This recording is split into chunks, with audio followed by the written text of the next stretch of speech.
Breaking today.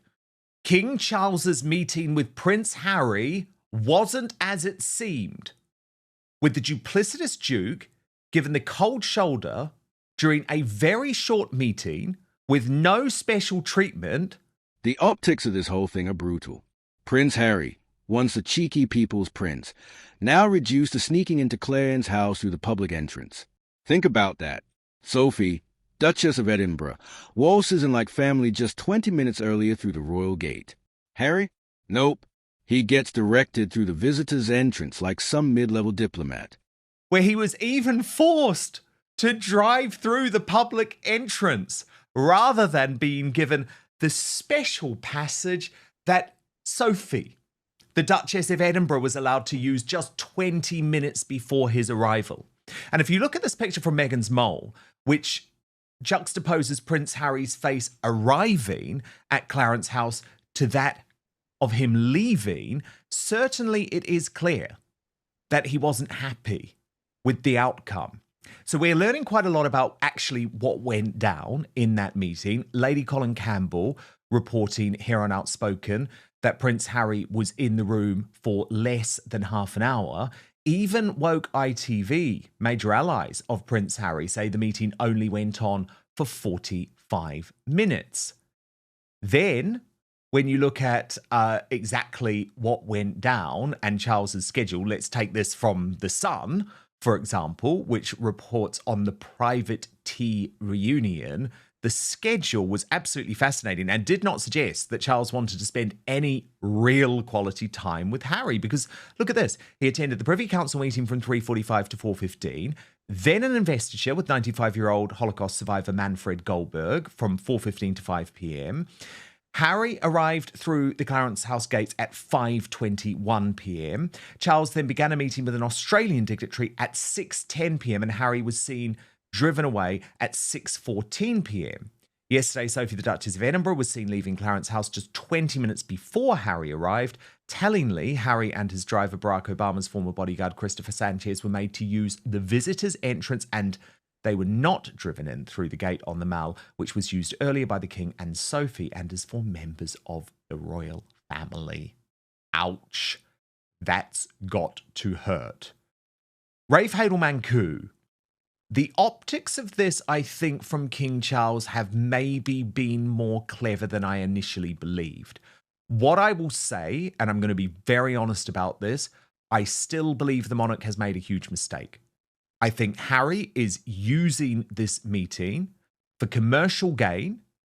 He needs proximity to the royal family to try and get these big deals in America. And we know that he is not only morally bankrupt at the moment, but financially bankrupt too. And I totally agreed with William's position, which is that this was a man, just like the Duke of Windsor before him, who deserved to stay in exile for the rest of his life.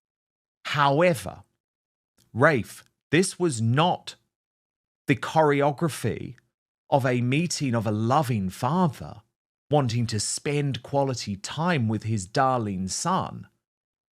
He was treated like a sort of low-level dignitary coming in for the lowest amount of access. And we're also told that Queen Camilla was there and that Charles had no one-on-one time with Harry whatsoever. So even though the mainstream media, Rafe, are trumpeting this idea of this being the big royal reunion, actually, was Charles sending a bit of a message that this is, I guess, a very tentative start? To make it worse, London was crippled by a tube strike that day. So Harry was stuck in traffic like any ordinary Londoner. No police escort, no blue lights, no royal treatment. The symbolism was obvious. You're not one of us anymore. By the time he arrived, cameras caught his face. Tense, drawn, clearly annoyed. Then, just under an hour later, they caught him leaving again, looking even more sour. Whatever happened inside Clarence's house, Harry didn't walk out victorious. That's precisely what it is. And the use of the term low-level dignitary is quite correct, because along with the ignominy of having to enter not through the entrance that other members of the royal family use, he also had to suffer the indignity of being stuck in the traffic of London due to the London tube strike, where he wasn't given the the blue lights police escort that would have been able to cut through the traffic. He had to deal with it just as any other Good. Londoner would have to deal with it, and Good. he was forced. If we're stuck in traffic, you bloody better be too, Harry, because we don't even want you here. Exactly. So it began a lot longer. So he should have got some knowledge as to what was awaiting him. And remember, the last time that Prince Harry was in the country, he wanted to have a meeting with his father, we're told, and the king said that he wasn't available. This time he is available, but only for a very small amount of time. It seems to me clearly that His Majesty or his advisors are only doing these things very incrementally, step by step.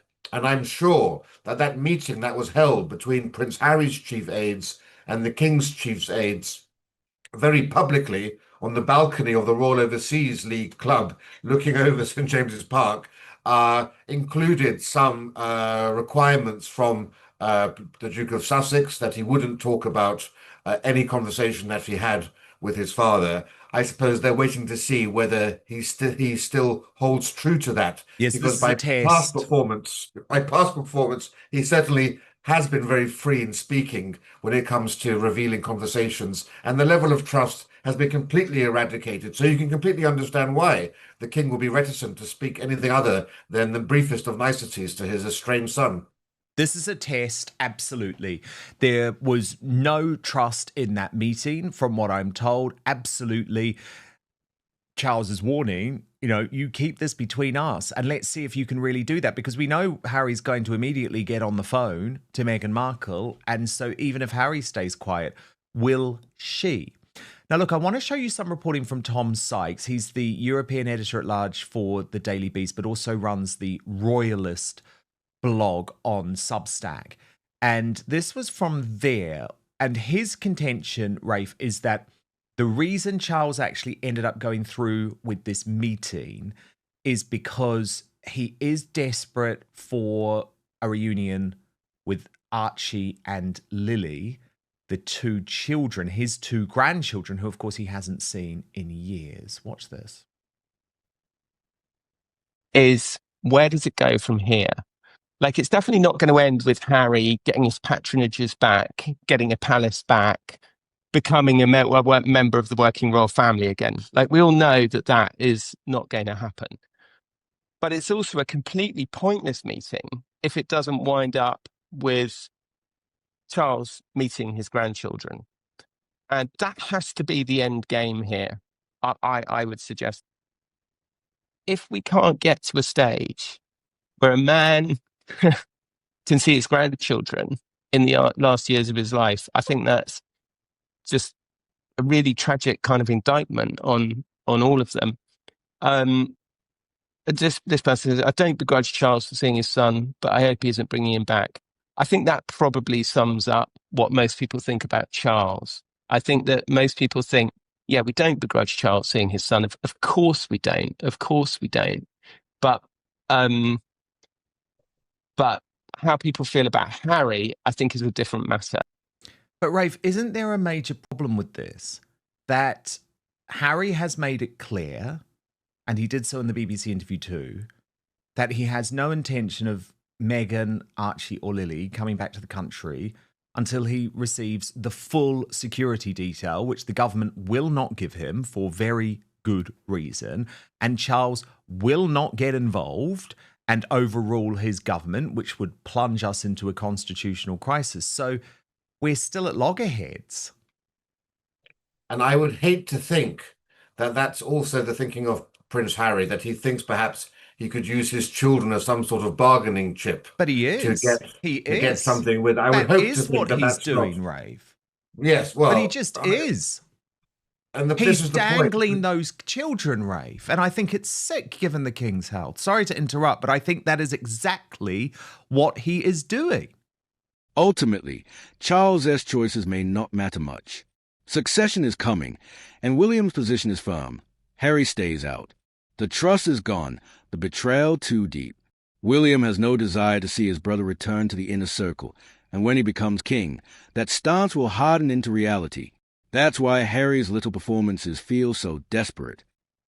You have to remember, of course, this is a royal family, and the king, of course, is and always has been a doting father. And aside from all of the politics and all the drama, this is a man who has always, throughout this terrible period of estrangement, has always left the door open, has always, as a Christian monarch, has always hoped that his son would prove to be that prodigal son. And he did extend olive branches repeatedly, obviously. All of those were spurned.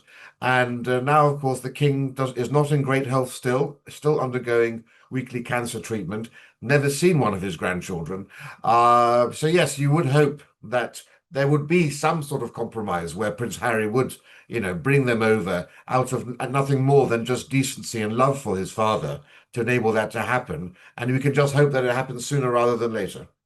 Well, indeed, because, of course, the other thing that Tom Sykes says, Rafe, is that all of this has to be seen in the context of the fact, and the mainstream media don't like to discuss this, and of course I like to do so sensitively, but the fact that Charles is dying. Watch this. As far as I can tell, people are pretty hostile to Harry and are concerned on the king's behalf that he's going to be exploited, basically, and that Harry's going to reveal secrets from the meeting. Don't forget, it was only in May, 2nd of May this year, that Harry went on television and said, "My father won't speak to me. He could fix my whole security problem at the drop of a hat, and I don't know how long he has left." Now, that was an incredibly inflammatory thing to say. The palace has done nothing for the past year. They go, "The king's fine, the king's fine, the king's great, the king's fantastic, the king's never been better." Even though we can all see that, Charles is losing weight. He doesn't look great. He's very tired when he's out and about. He looks very tired when he's out and about on jobs. And we've been through it all before with the Queen, right? We were all told for years, there's nothing wrong with the Queen. There's nothing wrong with the Queen. And we could see the weight falling off her in front of us, and, the awful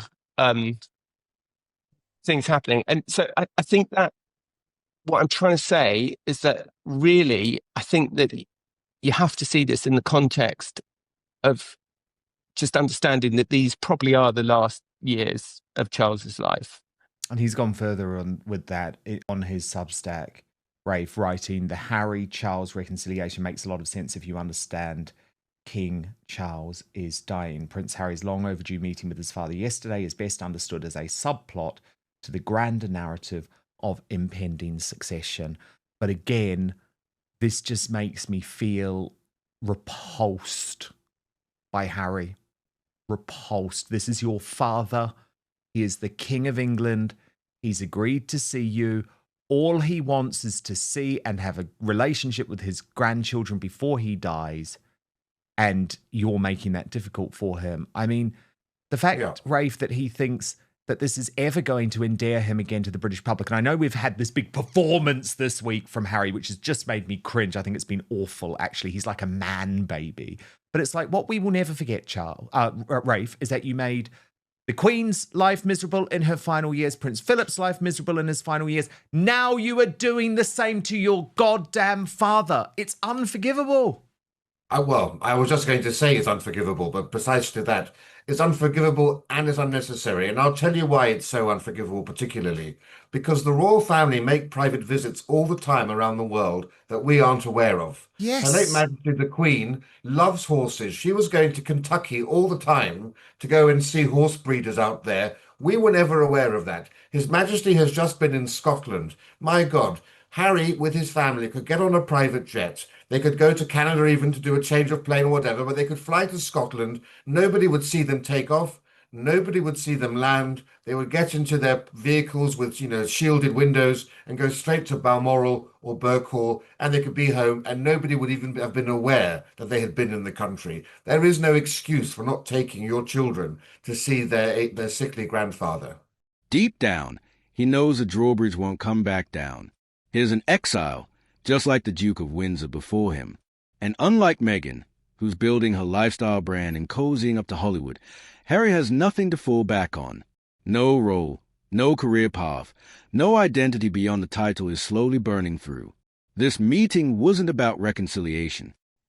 100%, 100%. Now, can we just talk about Harry's performance this week? Because, again, he thinks that he's being really clever, right? He thinks that what he's doing is overshadowing Prince William and sort of proving that the world loves the idea of this cheeky, chappy prince. And it's like, let's see if there's a way to tap into what the British public used to like about Harry.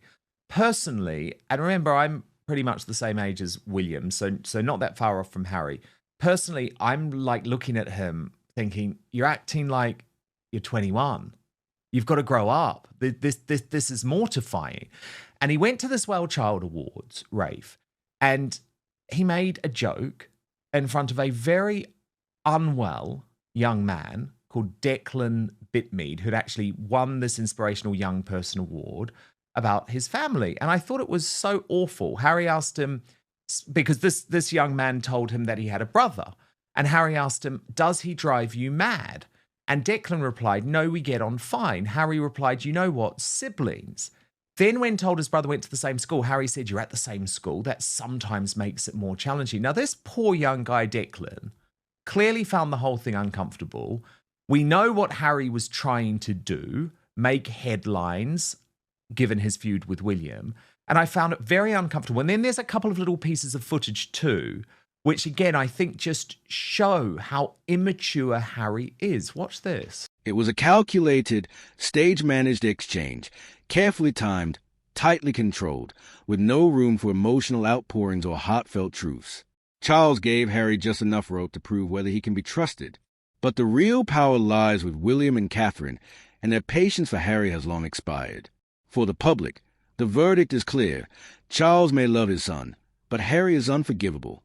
He made the Queen's final years miserable, wounded Prince Philip with his attacks, and now risks breaking Charles's heart in his twilight. He has squandered sympathy and replaced it with contempt. Unless Harry makes a radical change, one that shows genuine humility, maturity, and loyalty, he will remain on the outside. And honestly, most people think that's exactly where he belongs.